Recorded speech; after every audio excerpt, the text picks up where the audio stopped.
So I was going to wait until I got a full bottle of this to do my full review, but I know that you guys were asking, a bunch of you guys were asking me to do my full review since I still do have this 1 milliliter decant that was sent to me.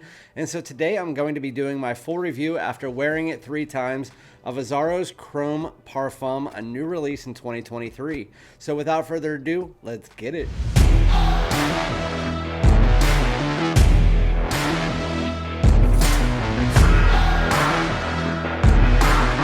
Alright, my great smelling dudes, welcome back to my channel. So you guys all know I'm Randy, aka FragranceDoud, and if you do not, make sure that you guys subscribe if you're new to my channel, and then also hit the bell if you want my videos sooner, and follow me on Instagram and TikTok. So again, I did get a full bottle of this that is on its way. It probably won't be here for about 2 more weeks.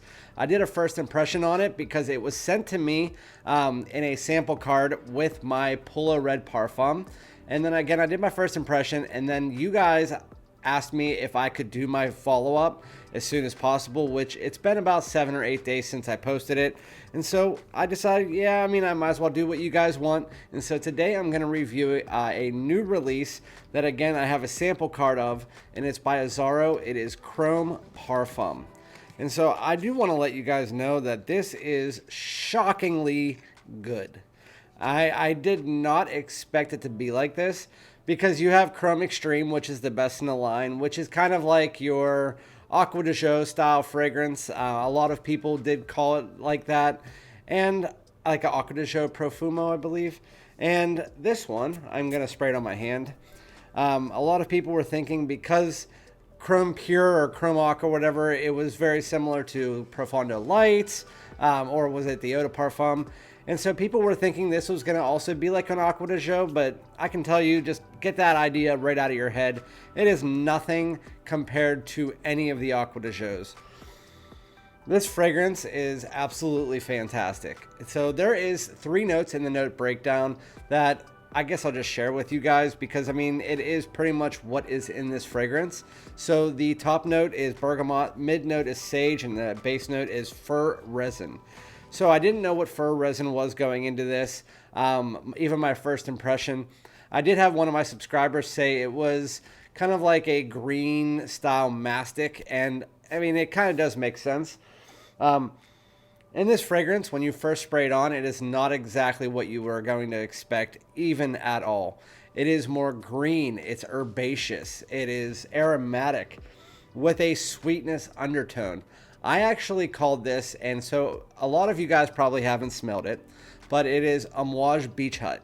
Amouage Beach Hut is a polarizing green minty fragrance that is not really like a beach hut at all. And to be honest with you, I wasn't a huge fan of it because it wasn't in the right season I was smelling it.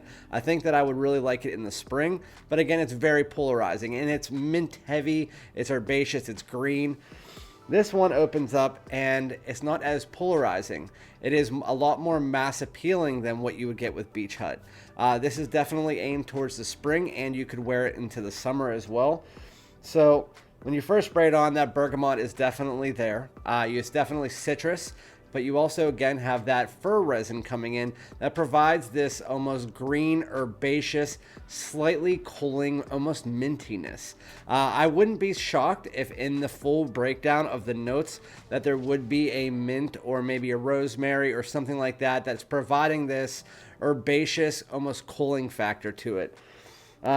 Again, there is the chrome DNA, almost like the chrome Eau de Parfum DNA that is really underneath, that's providing this aromatic sweetness. You definitely do get some sweet woods in here as well. That just provides, and again, when I say sweet, it's not like sweet like the original chrome or anything like that. And surprisingly, the synthetics in here are really nicely blended to where they don't feel as synthetic as what you get in a lot of the other chromes. I would have to put this up there with Extreme as one of my favorite chromes, if not my favorite. It's definitely my favorite springtime chrome. It's just really unique. It's unique for the chrome line, but it's also unique for a designer fragrance. It's not what I was expecting. It would be something like you would expect to have in like the Polo Green line or something like that, because of that herbaceous aromatics. As you move your way about 15 to 20 to 30 minutes into the fragrance, that green herbaceousness really does start to settle down a bit. It never fully goes away. It does have like a nice underlying layer of it as you do get more of the aromatic tones, some lavender coming in, and it's never too heavy. It's never too earthy or woody. And the only time that you can say it's heavy on anything, it would be that green tinge from the fir resin that you do get in the opening. It gets more woody as you get to the dry down. Again, more of like a sweet woods with musk. There is like an undertoning musk that is in the opening, but again, it gets heavier when you get to the dry down. Again, that bergamot's in there in the opening. It's still there on my hand. It provides, it's not too tart or zesty. It's more just an underlying citrus tone. So I would call this more of a green, citrus, herby, aromatic fragrance. The aromatics are in there. They're not too aromatic. They're just kind of, everything's very nicely blended. And again, the 3-note breakdown, even though I hate them, with Azzaros, like for instance, the Most Wanted, they give you 3 notes, and those 3 notes are really all you need if you don't want to confuse yourself. It's the fragrances like the new Stronger With You Amber that's only giving you a few notes that, like lavender and amber, that it could go so many different routes. But with the Azzaros, they actually maintain those 3-note breakdowns, and they're pretty close to what you need to understand. The fir resin was the only thing I didn't understand, and so it does have that almost green, resinous, herbaceous feeling to it. This fragrance is just good. It's really good. I would say it's an 8.5. And that is on my scale, which is usually lends to be a slight bit higher than most people's. I would say my average is probably, an average fragrance is a 7. Above average would be a 7.5 to an 8. This is definitely a little bit more above that. It's in between above average and great.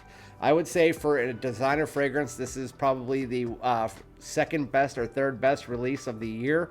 It's up there with the Lacoste Blanc Eau Intense, the Boss The Scent Magnetic. I mean, it's up there. All 3 of them could be 1, 2, or 3.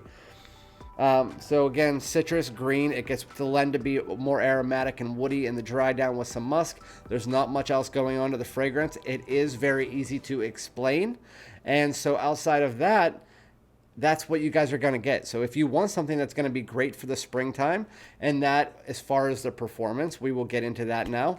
The performance is not lackluster. It's not fantastic. It's kind of in the middle. For a parfum, you would expect to get 10 plus hours, but this is more on the fresh side. So that tends to be with the fresh, with the citrus and stuff.